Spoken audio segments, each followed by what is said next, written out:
Today is not the skill in which you have to cut and suture, not to coagulate. I am going to touch a skill which actually should have been taught and must have been a compulsory part of the curriculum during our undergraduation. Yes, friends, this is none other than the communication skill in healthcare. You must be thinking that why Dr. Sanjay Goel chose such a petty subject like effective communication. We all know everything about the communication. But I assure you that after hearing this lecture, you will feel that you should revise your decision. Effective communication or lack of communication is one of the reasons for all this discord. If not the single reason, at least it may be this first or the second reason for most of the discord between the patient and the doctor. Can you see me? Okay.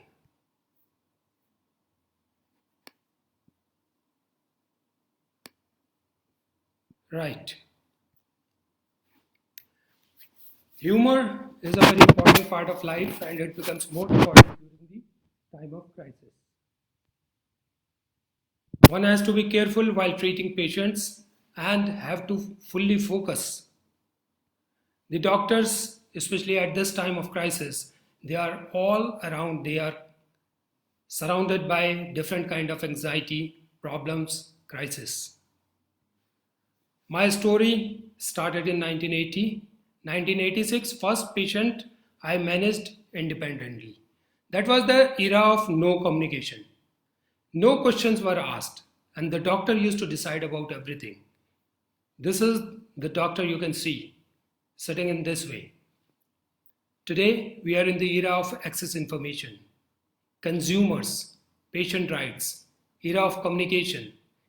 Today is the era of shared decision. Actually, it doesn't matter to people how much you know, what technique you know of. What matters to the patient is that how much you care for them. It is the feeling. There is nothing in this world. The only equation which runs is problem and solving. It is the problem which has to be solved. The power of the communication is immense. Communication is important in relationship. It adds value to the relationship. While dealing a customer, it is very important. It is an imminent part of the success. It is an imminent part of the loyalty.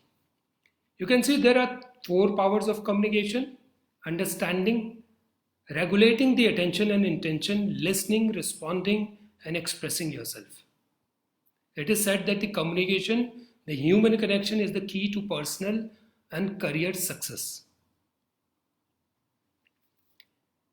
Communication skill is the part of our management. In order to deliver effective healthcare, doctors are expected to communicate competently, both verbally and in writing, with a range of professionals, be it your manager, be it your patient, maybe the families, and even your colleagues. I hope you agree with this. So, how should we start while dealing with a patient? Whenever you meet a patient, first you have to introduce yourself.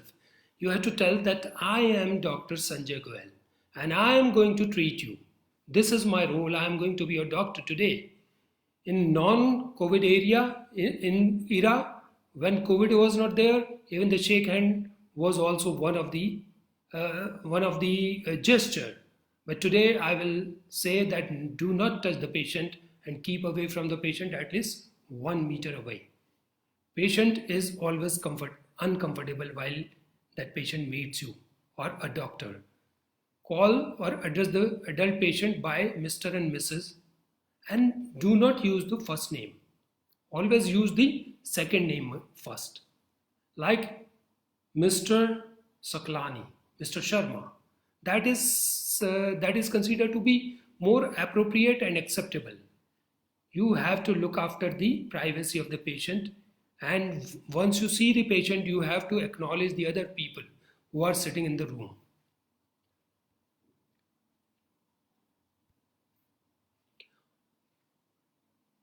Your appearance is very, very important.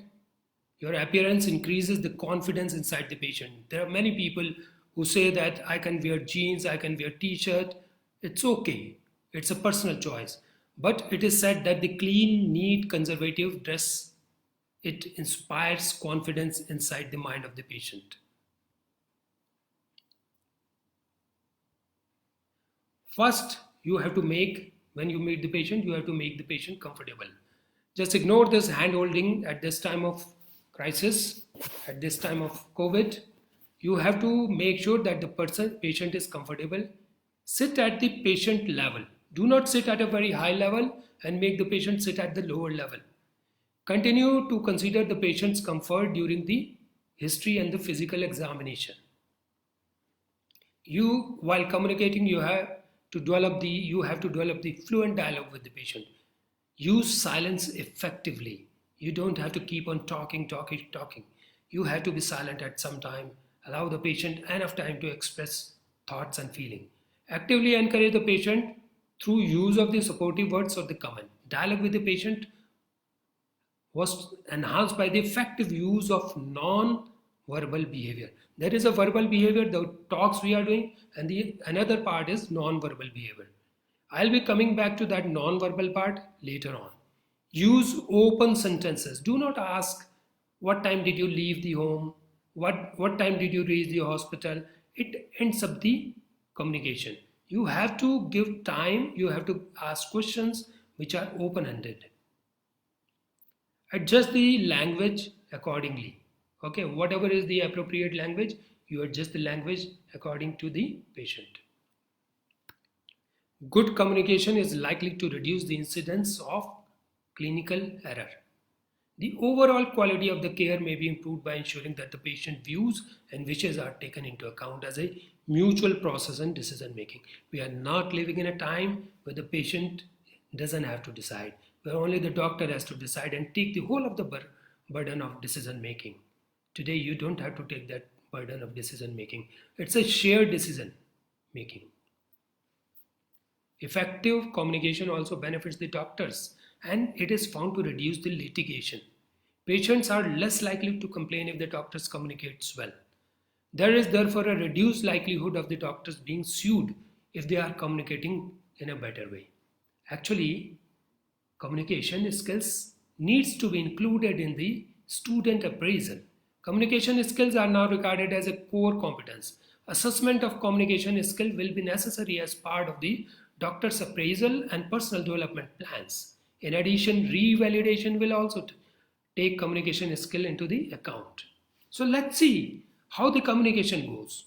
The verbal communication, it constitutes only 35% of the communication. Non-verbal communication it constitutes 65% of the communication. Just imagine how many times did you ever think about it that the verbal communication is only 35% of the communication skill, and the other part of the communication, which is non-verbal, we never thought of. What non-verbal communication includes is what is your tone of the voice, how you use effectively, your facial expression. You don't have to sit blank face. What is your posture?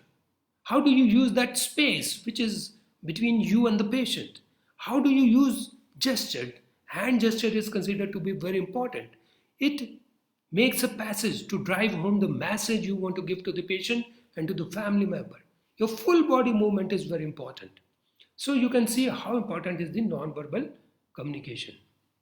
So when you start talking, prepare to listen to the patient. Have that in mind that you have to listen to the patient and to the relative. Put patient at ease. Remove all the distraction. Like suppose you are seeing an important patient. For that matter, any patient, tell your receptionist or assistant not to call you up unnecessarily for petty things, for tiny things. Remove all the distraction. You have to see eye contact. Empathy is you have to use. You have to be very, very patient. Don't be prejudiced. Listen to the idea. Watch non-verbal communication. What is the power of touch?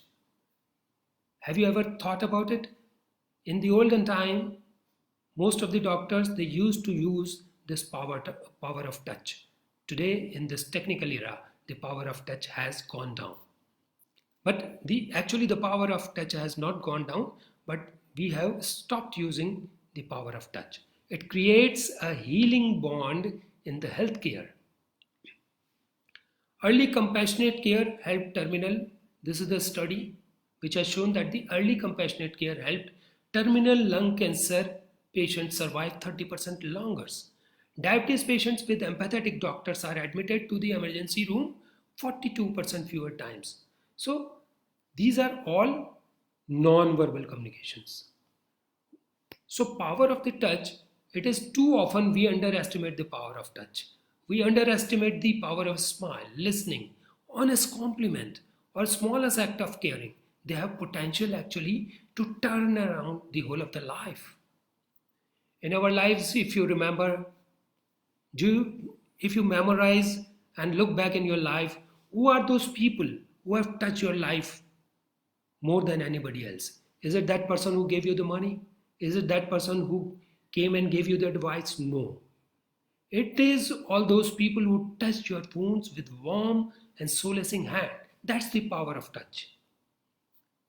Just on the lighter note, the doctor said that he would have me on my feet in 2 weeks' time, and he did it because I had to sell the car to pay his bills. Now, the another important entity of non-verbal communication is empathy. What is empathy? There is a lot of difference between the sympathy and non-empathy. Sympathizing is just saying, I'm very sorry it happened to you. Empathy is telling that person that I'm sorry it happened to you, but I'm ready to help you and I can do this. I am also involved actively in helping you out of this situation. Kindness is empathy in action. You can see there are 4 elements of empathy. See their world with your eyes. Appreciate them, the patient and relative, as human beings. Understand their feeling and communicate understanding. So empathy is basically seeing with the eyes of the another, listening with the ears of the another, and feeling with the heart of the another. दूसरे के तरीके से देखना है, सुनना है और feel करना है. That is empathy. Now, after the empathy, the most important or one of the most important non-verbal communication is eye contact. Eye contact. How do you see to the other person? How the other person is looking at you. An iconic UCLA study, 93% human communication is non-verbal. Most powerful body language is considered to be eye contact. Not only we flood information with our eyes, we are activating a direct physiological response in our and others' eye. This is how people think about the eyes. How the mother is trying to communicate with the child through the eye contact. It is said that there are 2 eyes and one eye sees, the other eye doesn't see, it feels. Let's see a few things about the eye contact. How eye contact is important. First thing child and mother do is the eye contact. We have to learn eye contact. It is a skill. Learning eye contact is a skill. It is said that more than 10 seconds, if you look into somebody else's eye, it is considered to be aggression. So if you have to see into others'